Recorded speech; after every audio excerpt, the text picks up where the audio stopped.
She almost didn't turn around. Taylor Swift had been walking for 40 minutes, hat low, sunglasses on, moving through the particular loud warmth of Jackson Heights, Queens on a Thursday afternoon.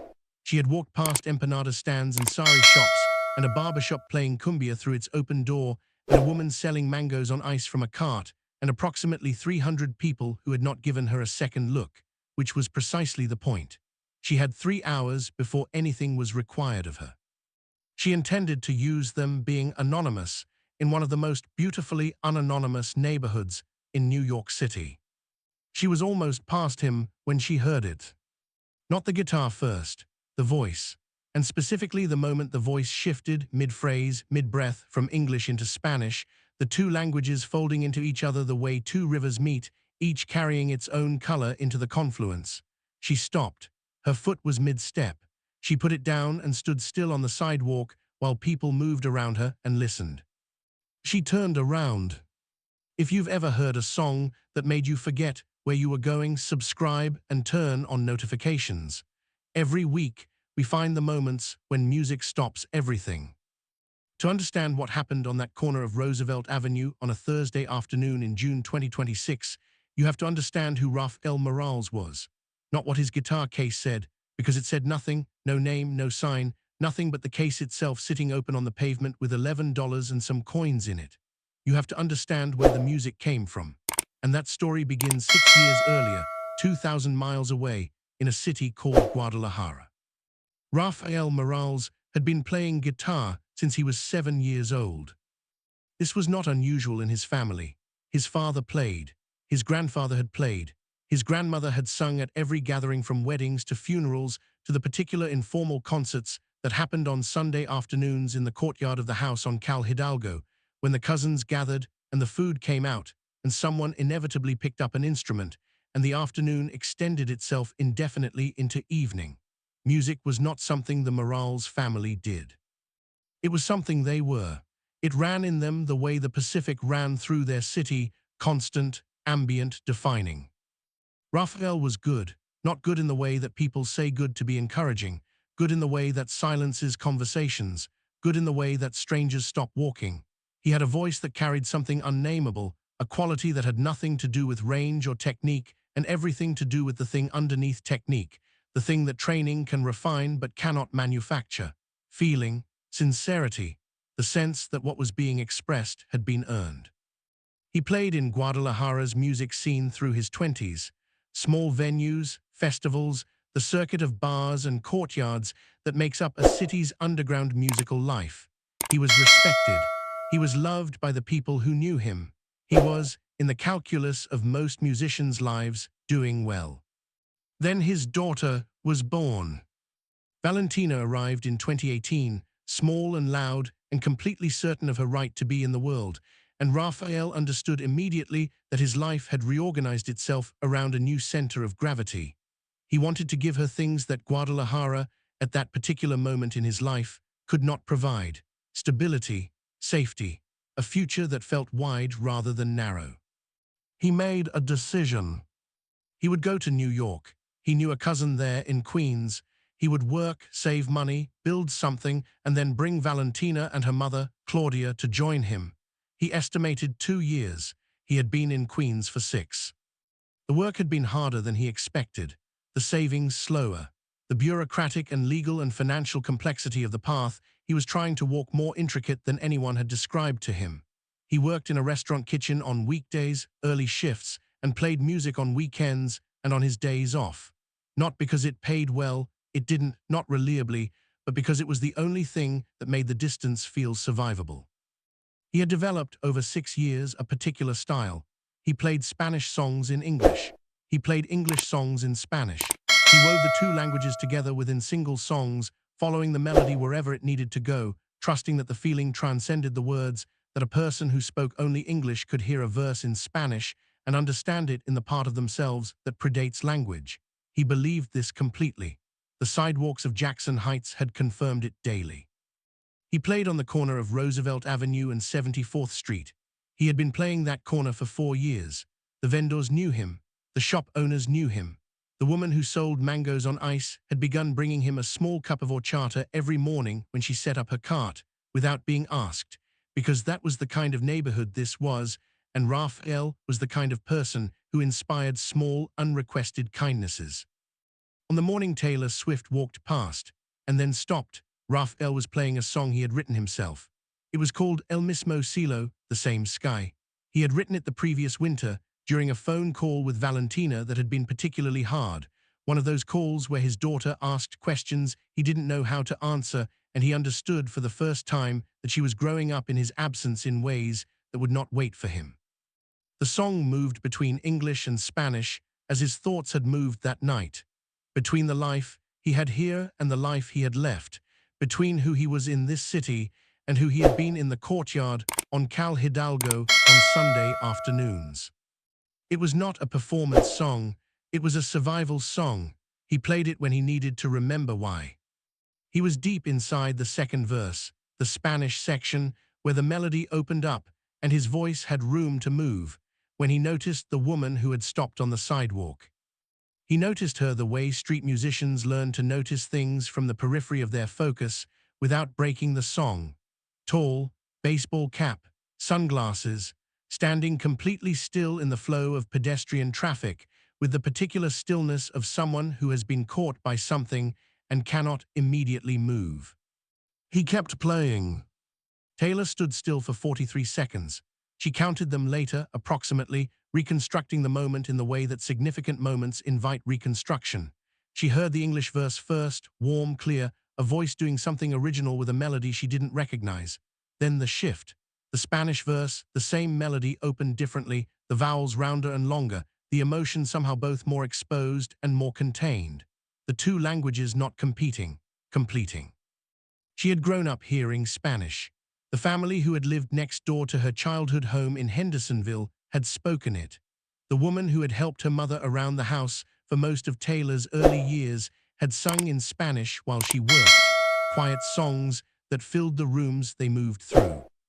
Taylor didn't speak Spanish, had never learned it properly, but she had grown up inside its sound in the way you grow up inside the sound of rain, not understanding it analytically, but carrying it somewhere below the threshold of thought. What she heard in Rafael's voice in the Spanish verse was the same quality she remembered from those childhood rooms. Something true, something that was not performing truth, but simply was it. She turned around. She walked back to the corner. She stood at the edge of his small performance space, a patch of pavement maybe 6 feet across, framed by his open guitar case and his backpack and the invisible boundary that forms naturally around a street musician, and she listened to the rest of the song. When it ended, she applauded, not a polite 2 or 3 claps, genuinely. Rafael looked at her and said, in his accented English, "Thank you very much." "What's the song?" Taylor asked. "Original, mine, I wrote it." "What's it called?" "El Mismo Cielo, the same sky." Taylor repeated it back in Spanish without thinking about it, her accent imperfect, but the words landing clearly. El Mismo Cielo. Rafael smiled. "You speak Spanish?"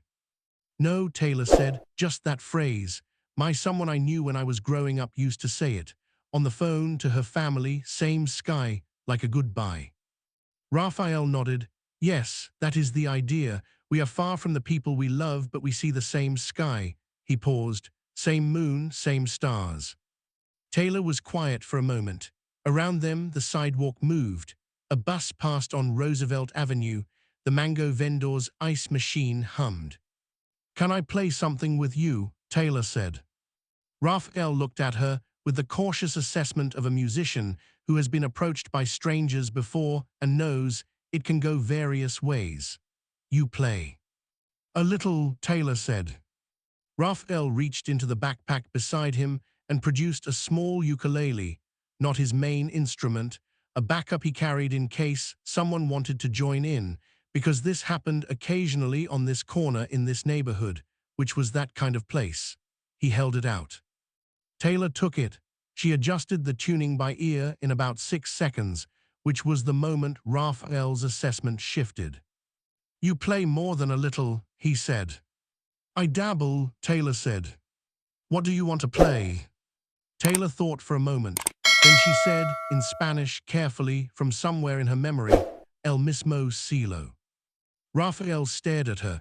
Then he started laughing, a big, genuine, completely undone laugh. You want to play my song? You just heard it once. Play it again, I'll follow. He played it again. Taylor followed.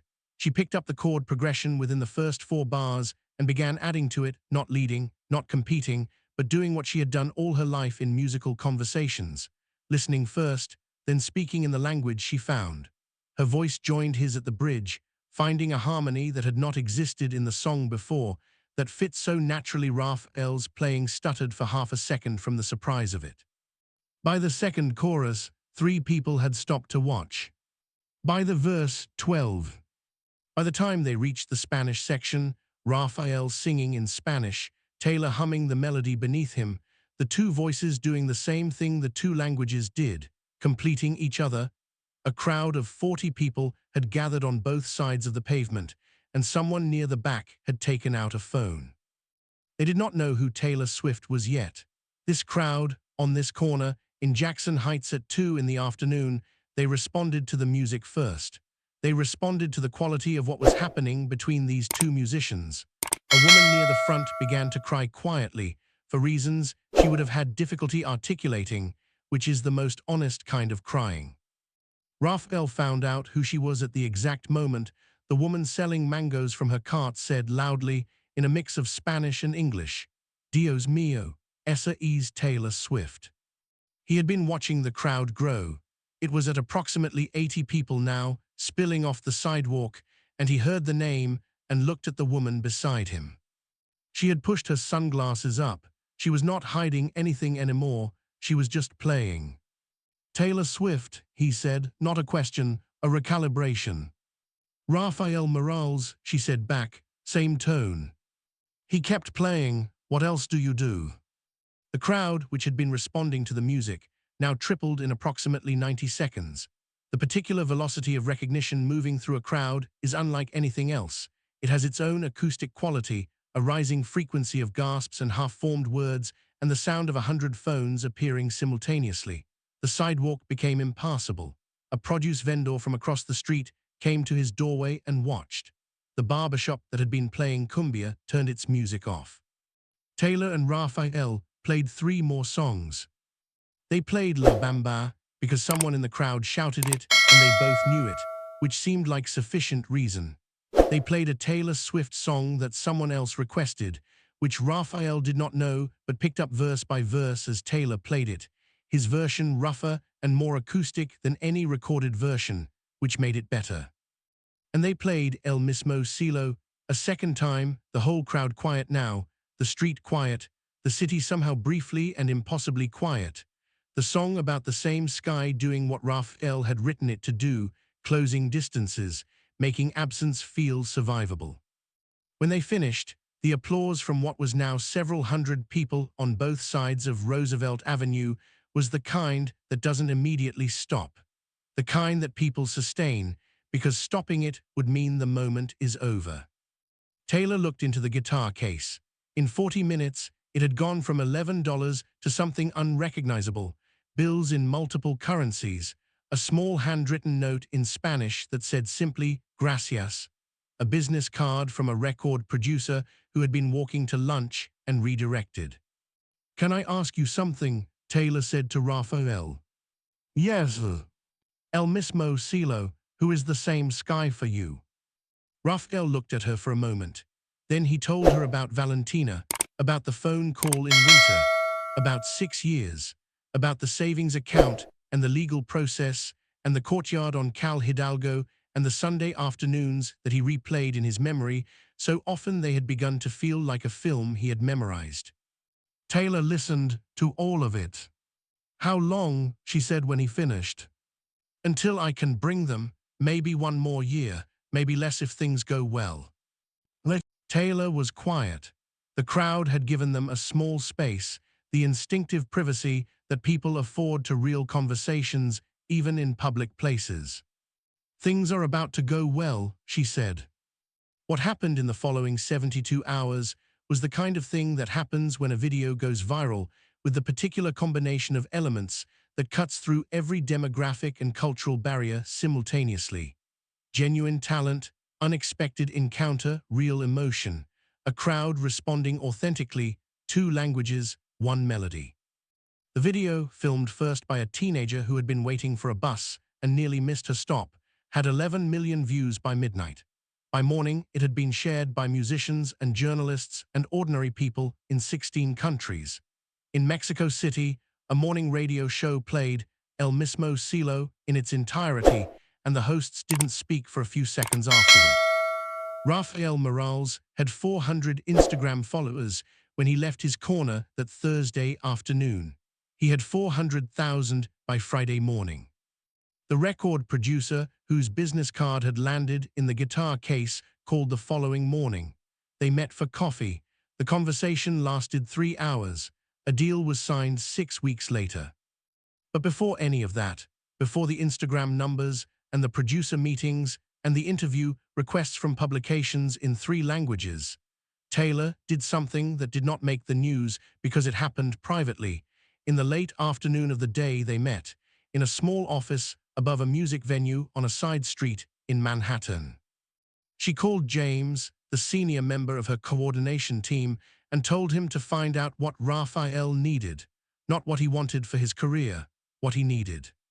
James found out. The answer was specific and practical and bureaucratic and expensive and very solvable. Taylor solved it. She did not publicize this. She did not intend to. The only reason it eventually became known was because Claudia, Rafael's wife, mentioned it in an interview the following year, unprompted, in the middle of talking about something else entirely. "Someone helped," Claudia said. "Someone made it possible for us to come. We don't know how to say thank you for something that large." The interviewer asked who. Claudia smiled. "We were told to say the same sky sent us." Valentina Morales arrived at JFK Airport on a Tuesday morning in October, 8 years old, wearing a bright red jacket and carrying a stuffed dog named Senor Biscuit. Rafael was at the arrival's gate, which he had arrived at 2 hours early because he could not sit still. When she came through the doors and saw him, she ran. He caught her and held her, and they stayed like that for a long time while Claudia came through behind them, and the other travelers moved around them, and the airport went on being an airport. Rafael said later that he could not hear anything in that moment. Not the airport, not the announcements, not the sound of the crowds around them. He heard, he said, El Mismo Cielo, the same sky, which he understood now not as a goodbye but as a promise that the sky you look at when you are missing someone is the same sky that is waiting for you when you find them again. He released his first album 4 months after that Tuesday in Jackson Heights. 11 songs, 6 in Spanish, 3 in English, 2 in both, because that was how he heard the world, and he was done apologizing for it. The lead single was El Mismo Cielo. It charted in 4 countries. It won a Latin Grammy for Best Song. In his acceptance speech, Rafael thanked his daughter, his wife, his grandmother who had taught him to play in the courtyard on Cal Hidalgo, and a woman on a sidewalk in Queens who had stopped walking when she heard something true. Taylor was in the audience. She had been invited. She applauded when his name was called, standing, the way you applaud for something you were part of and are glad you were.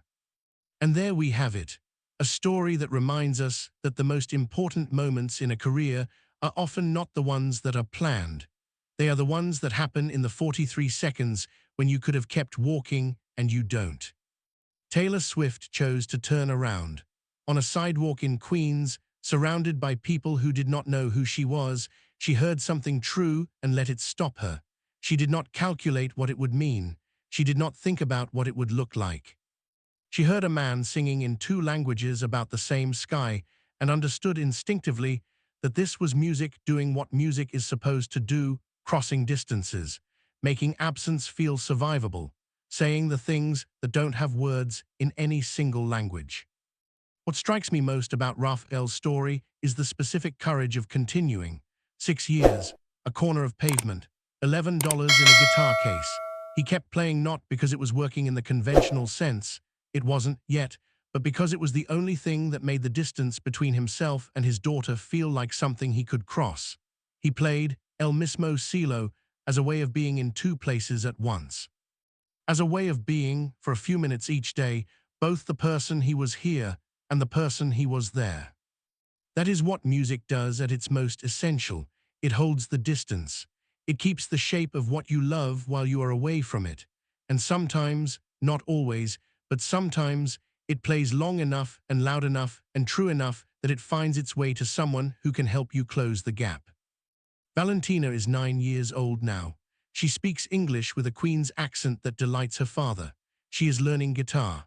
On Sunday afternoons, when the weather is good, Rafael sometimes takes her to the corner of Roosevelt Avenue and 74th Street, and they play together, a man and his daughter, on the pavement where everything changed, performing for whoever happens to be walking by.